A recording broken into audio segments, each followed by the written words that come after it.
Hello everyone, আজকে আমি তোমাদের সঙ্গে ছোট্ট একটা কথা শেয়ার করতে এলাম। তার আগে তোমাদের কাছে কিন্তু আমার একটা প্রশ্ন আছে। আচ্ছা, সফলতা মানে ঠিক কী বলো তো? সফলতা মানে কি কোনো কিছুকে খুব ভালোভাবে আষ্টে পিষ্টে বেঁধে ফেলা, সেটাকে পেয়ে যাওয়া? দেখো, আমি কিন্তু রেডি হয়ে বাড়ি থেকে বেরিয়ে গেছি, আর আমি এখন যাব ঘুরু ঘুরু করতে। এখানে ফ্রি বাসে চড়ে আমার ফ্রেন্ডের তো মন খুব ভালো হয়ে গেল। একটি শান্তিপ্রিয় স্থানে কিন্তু আমরা চলে এসেছি, এবং এখানেই আমরা কিছুক্ষণ টাইম স্পেন্ড করে খুব শান্তিমূলক একটা হৃদয় নিয়ে কিন্তু আমরা এখান থেকে বেরিয়ে চলে এসেছিলাম ভিক্টোরিয়াতে। আমার সঙ্গী ছিল আমার দুই সঙ্গিনী।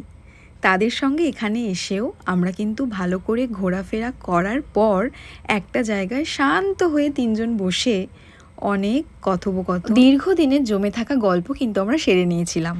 ও হ্যাঁ, তোমাদের সঙ্গে যে কথাটা আমি ফার্স্টে শুরু করেছিলাম সেটা কিন্তু শেষ হয়নি এখনও। আচ্ছা, সফলতা মানে কি ব্যর্থতা নয়? ব্যর্থতার মধ্যে দিয়ে কি আমরা সফলতার সিঁড়িতে পৌঁছে যাই না? ব্যর্থতা কি আমাদের কোনোভাবে শেখায় না সফল হতে? তাহলে কি আমরা বলতে পারি ব্যর্থতা হলো সফলতার সিঁড়ির প্রথম ধাপ? তোমরা তোমাদের মন্তব্য আমাকে জানিও। শেখার কোনো শেষ হয় না। এই পৃথিবীতে প্রত্যেকটা মানুষ প্রত্যেকটা পদক্ষেপে বিভিন্ন কিছু শেখে। আর এফেক্টিভ এডুকেশন কাকে বলে জানো? যখন আমরা আমাদের জীবনে শেখা বিষয়গুলোকে ব্যবহারিক জীবনে প্রয়োগ করতে পারি। তাই শেখার কোনো বয়স এবং সময় হয় না।